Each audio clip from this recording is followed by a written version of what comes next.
my name is Yvonne Matzk, and I'm the founder and the chair of the channel community, and also the founder and CEO of Coachere, which is a coaching and consulting practice, and also the channel community's gold supporter.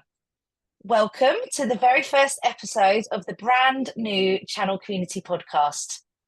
Throughout the coming weeks, the Channel Community Committee members and I will be hosting a various range of topics close to the hearts of the community, the committee, and of course, the channel. We will be covering topics such as social mobility, navigating a channel career, putting the S back in ESG, mentoring, and so much more. And as today is also Social Mobility Awareness Day, we couldn't think of a better day to launch our first series, Smashing the Class Ceiling. In this series, I will be interviewing and showcasing some of the amazing individuals that we have in the channel from a low socio-economic background, who have all gone on to build successful careers through navigating the corporate corridors and smashing through that class ceiling. So for our first ever podcast guest, I couldn't think of anyone better than to interview than my good friend, Aggrey Lutta, co-founder and channel lead for the channel community, channel buddy lead for the channel community and business coach at CAE Technologies. Ags, welcome. Hi there, Yvonne. How are you? You good? I'm really good, thank you. Thank you so much for agreeing to be our first ever guest. I know there's a bit of pressure on there, but you know, it's going to be nice and relaxed. We're going to just have a really nice conversation about, you know, your background, where you've come from, how amazing you've done. And I can't wait to get started. Fun, let's go for it. I'm looking forward to it. Let's go for it. So the first question I've got for you, Ags, is I'm very, very lucky to know you quite well. You know, we've known each other for many years now, and I've got a fairly good understanding of your background, which is one of the main reasons I wanted to have you as my first guest. However, most people won't have any idea about where you've come from. So let's start with Ags. Ags, tell me about where you grew up and talk to me about your early career. Okay, well, it's quite interesting to talk about yourself. I had to write down some notes thinking, God, that was my life. It's quite interesting, really. So it's very therapeutic as well. So thanks for inviting me anyway. And I'll give a quick rundown of my background for those who don't know me. My name's Aggrey Lutta. I was born in Bristol, if you can't tell by my accent, a West Country bunkin, as they call me. But I'm very proud of being a Bristolian. Moved around a lot when I was younger. My mum and dad weren't very rich. We did move to about 3 or 4 different houses. And we actually ended up on a lovely place called Brandon House in Bristol, on the 8th floor in a council flat. It was awesome at the time. I thought it was absolutely phenomenal. I'm not going to lie. It was actually a really good childhood at the time. But you look back and think, crikey, that was quite a rough area, really.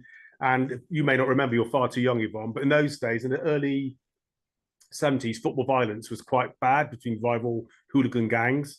And at the time, I was quite proud to be part of the Bristol City crowd, really. So I did used to get into quite a bit of trouble. Not arrested, I must quickly add, but a little bit of trouble with the police and that when I was younger. But at the time, you don't realise you're in that environment, and it is what it is. So that was where I was. You already know what you know, right? Absolutely correct. Spot on. So I enjoyed it. It was rough, but I enjoyed it. I'm not going to lie. My mum and dad didn't have the best relationships. So being totally frank here, they finally divorced when I was 14, going 15. So it was a bit of a messy divorce, unfortunately. They had to live together for 2 years at a time before they could actually part. So you can imagine the atmosphere wasn't too clever. And I was doing my GCSEs at the time, so that was perfect timing. Thanks, mum and dad.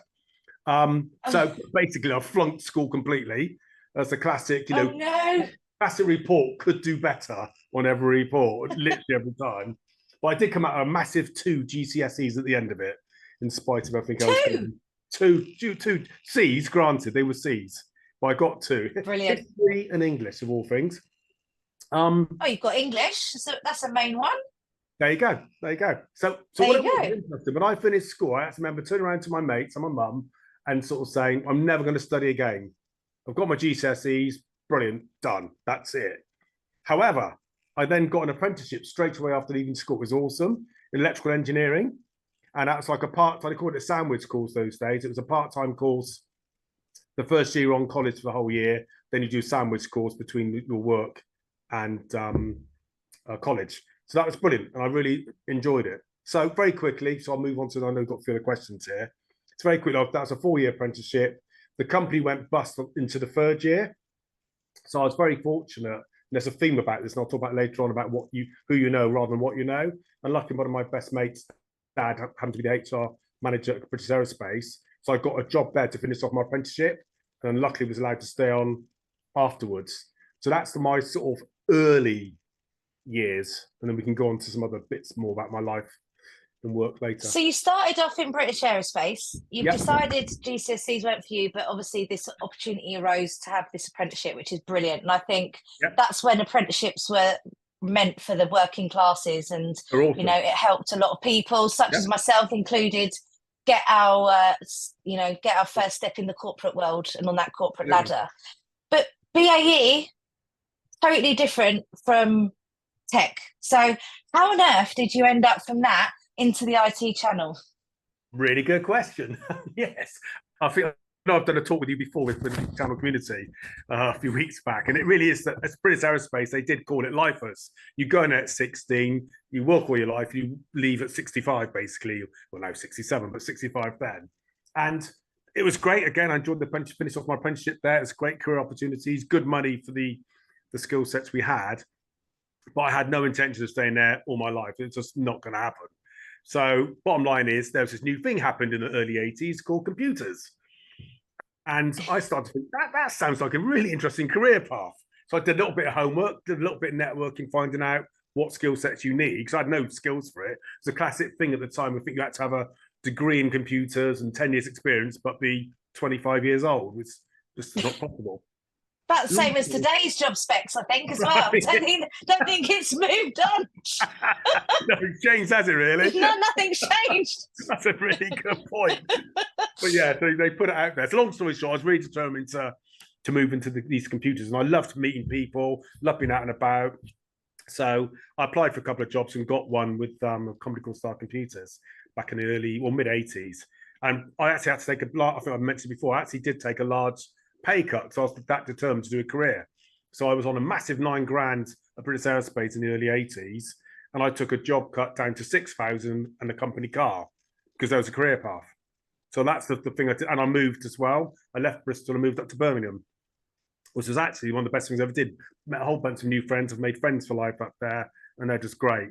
Although having quickly got the caveat to that is the company's based in Sutton Coldfield. So for those who listen to me, I know that's not Birmingham, but I just say Birmingham for the general public. And it was a brilliant job, absolutely brilliant job. It's the best thing I ever did. So, I mean, it's great because you obviously saw an opportunity and you were prepared to take a risk, right? Yep, absolutely. And, you know, and I think not many people are willing to do that. They stay in their comfort zone. They would have gone with the salary and moved up. So what was it, do you think, that drove you to be so brave as to take that chance? Do you think it was anything to do with your childhood or your upbringing, or just because that's who you are? Oh, really good question. I suppose the biggest thing for me was I had self-belief in myself. And I think you hit it on the head. I put little notes down. I put here, you've got to believe in yourself, number one. And I did have that, I have to say. I had a few challenges, which we'll talk about in a minute. And you hit the other one was break out the comfort zone. That's massive. And I think what I found, where the environment I lived at the time at the flat, as much as I enjoyed it, there was that sort of classic people trying to not keep you down. That's unfair. They don't want you to break out from that group.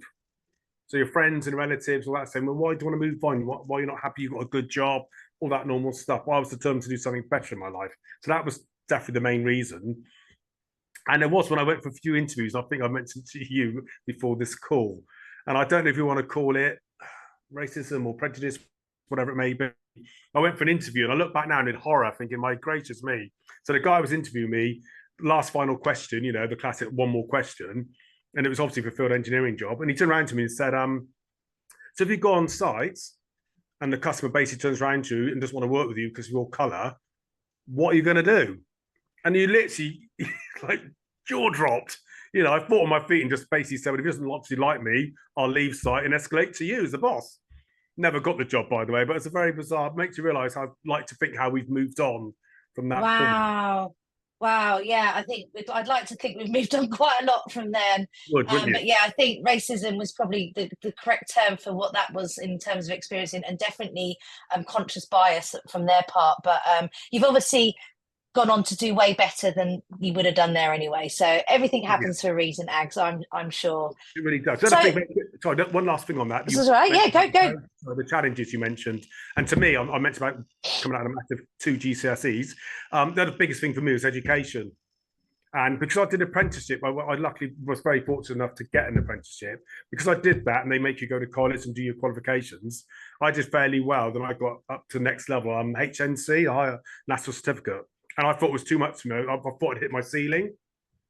And I actually wanted to bail out. I literally went to lecture, and the tutor and said, I don't want to do it anymore. And I'm ever thankful this day, where Mr. Granger, he actually turned to me and said, I believe in you, and you can do this. I ended up doing extra night school, and he stayed back and helped me, and I blasted through that into further education. But that was a definite turning point for me, where you got someone outside of your social group believing you can succeed. Wow. And that's just a really good point about sponsorship and mentorship, about Absolutely. it's you got to believe in yourself, but then when you have someone else that equally believes in you as the same, then that's when the great stuff happens, right? It's someone that takes and recognizes that small bit of talent that's in there, and then they know that with some help and support and development, they can nurture that and go on to help you become the success that you've become in the course of your career. So I love stories like that, because sadly I think we're still, again, lacking the support and encouragement that we need from these types of sponsors. And some people just get lost in the system. But no, I mean, that's a really nice story. Thank you for sharing that. So what do you think, I mean, other than obviously pushing forward and getting your HND or HNC, did you say? That was HNC then. I did go on to the HNC, yeah, that's right. Yeah. What has been the proudest moment of your career, and why is that? Can I cheat and say 2? Yeah, you can say as many as you want, I'm Ags. going to do 2. I don't like talking about myself in all fairness, but I looked up, no, okay, I'll put it down. So I mentioned education as being, when I left school, didn't intend to do anything, and the apprenticeship was phenomenal. So I went through and did, say, HNC and all that lovely stuff. But I did actually then go on, again, with encouragement from colleagues and friends, I did go on and actually get my MBA many moons ago. So fantastic. That was a major achievement, taking my mum there and getting, the whole City Square hat on. But it was also an achievement to actually think, congratulations. I wouldn't ever do any study again. Then got the buzz and off I went. So it proves you can do. If you put your mind to it, you can achieve it.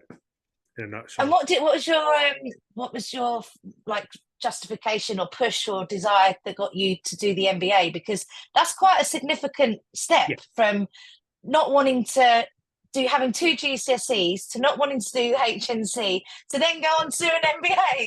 That's quite a transformation. I think it's called madness, really. But anyway, the real thing is, I think, so I've done loads of technical training, and I then realised I wanted to, again, next supposed career step was to move into management. Because I got that literally educational bug, I thought, no, actually, I can do this. So I started to believe in myself. So, and I was encouraged by my boss at the time, and they said, yeah, go for it. So the company sponsored me, and I went upwards and onwards and got it. And that was just, to me, that almost like the accolade to prove to myself and anybody else for that matter, you can do it if you put your mind to it. That's brilliant. No, that's brilliant. And the fact that you work for an organisation that supported you on that journey as well. Again, there are some amazing companies out there that do identify talent and do want to support and encourage them and get them to reach their full potential. So no, that's wonderful. You said you've got 2. Yes, well, so that was the first one. What's the second one? This one also starts with MB, and it was the MBO. So obviously getting the MBA, and that helped me for education strategy setting, etc. But more importantly, I then obviously found some great friends and colleagues to work together, and we worked here. And after about 4 or 5 years, we believed we could take the company further. The then said owner had enough, basically. So we managed to negotiate an MBO and took over the business because we believed we could do something with it.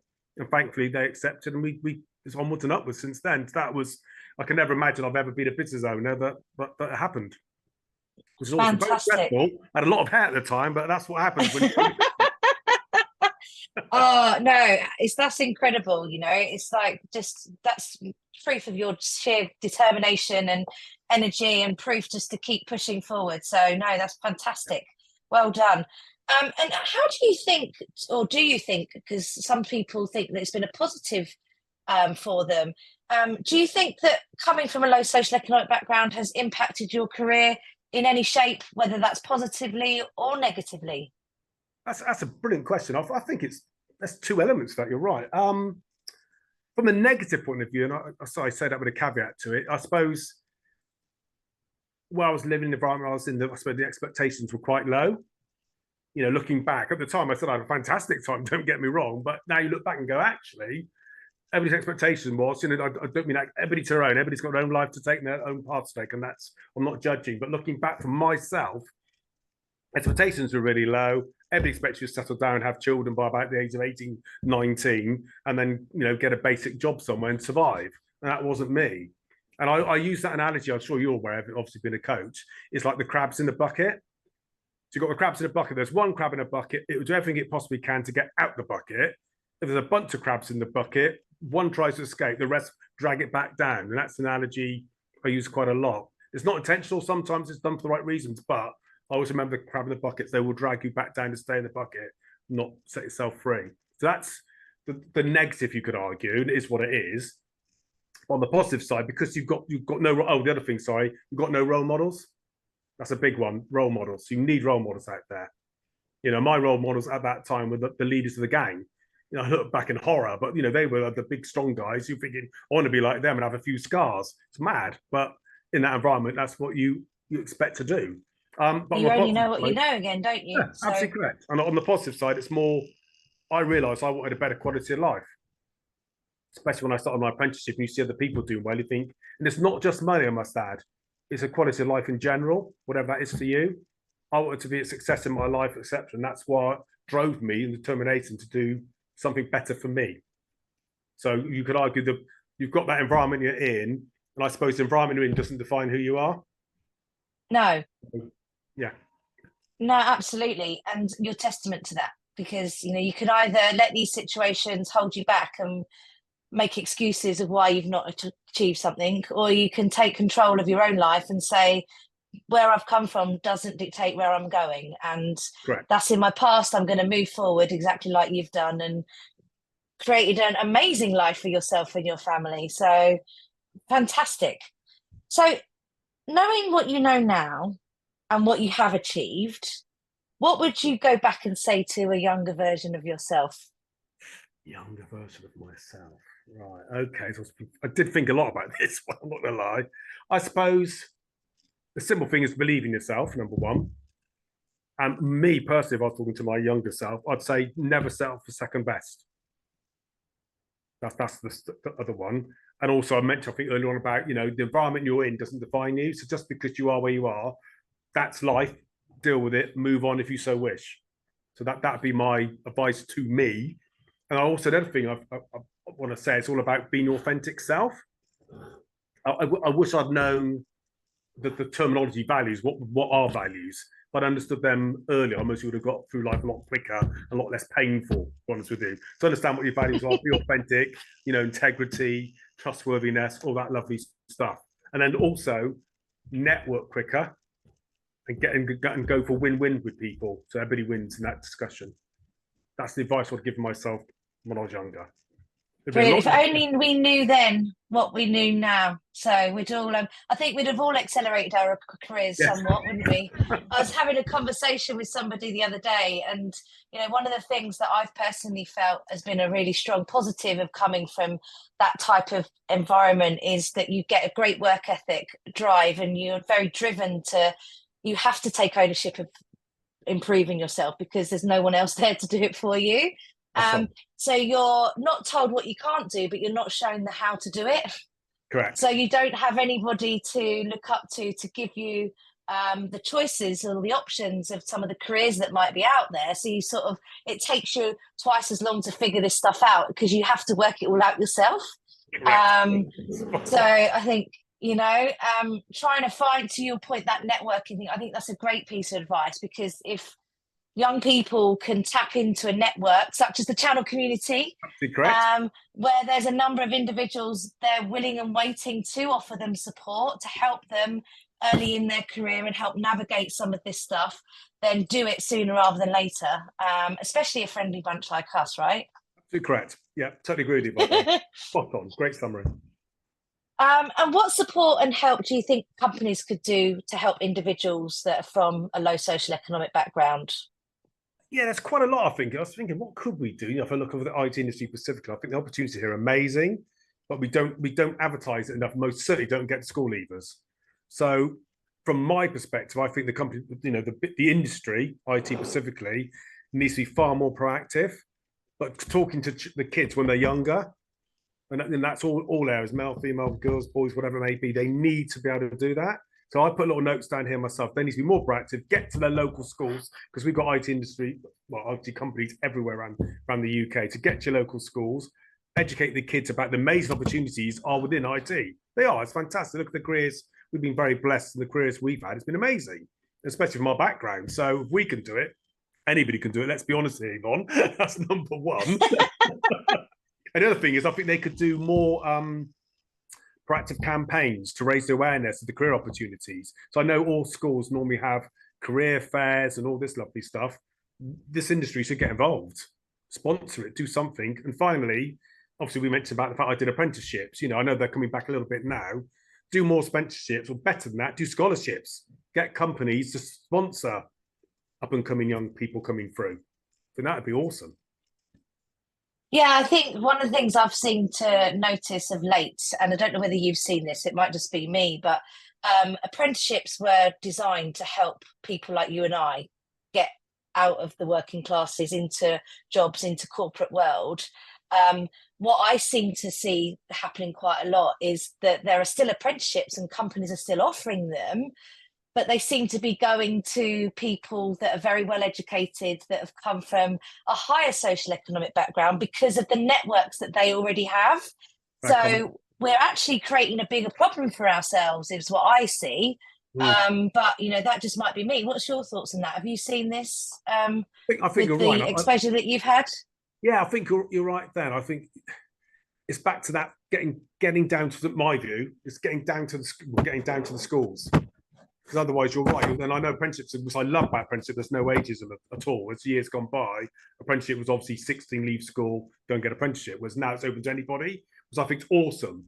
But you're absolutely correct. It needs to be open to everybody properly. How to do that, I haven't. Yeah. But you're absolutely correct there, what you summarised there. Definitely.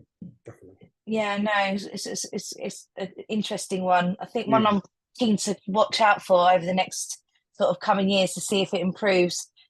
So final question. There's one question to leave with. One more. What one piece of advice, or you can give two if you really want to. I can't give you one. I just want one, but I only need one, but I'd love to have more if you have it. Would you give to somebody from a low social economic background trying to navigate a career in the IT channel? Yeah, I've got quite a few things I just looked at. Okay, so biggest one for me is do your homework, understand the industry, and take ownership of your own career. Only you can do that. No one else can do it for you. So that's the biggest one. Do your homework, take ownership, understand the skills. I always put this down. You and I do coaching, and I always say, raise your own self-awareness, understand the skill sets you've got and the interests you've got, and then try and look at a career path you can get through that way. Number one, we mentioned it, and I will say it again, it's a little bit of a plug here, but network. And we've got the channel community here, networking to channel community for starters. I'm sure there's loads of other good communities out there, but I can recommend that, obviously, with your good self. And the final I'll put in here is, most important one is, don't let other people dampen your dreams. Believe in yourself. And whatever success is for you, you can achieve it. I love that. I really do. And I think, we've also got the partnership with the Social Mobility Foundation that also have a number of amazing programs that can support people on their journey to hopefully a career in the IT channel, because by goodness, do we need them? So, which is awesome. Max, you have well and truly smashed that class ceiling. Thank you so much for sharing your story and being our first ever podcast guest even. Thank you so much. Absolute pleasure. Thank you, Yvonne. Take care. Thank you. Bye-bye.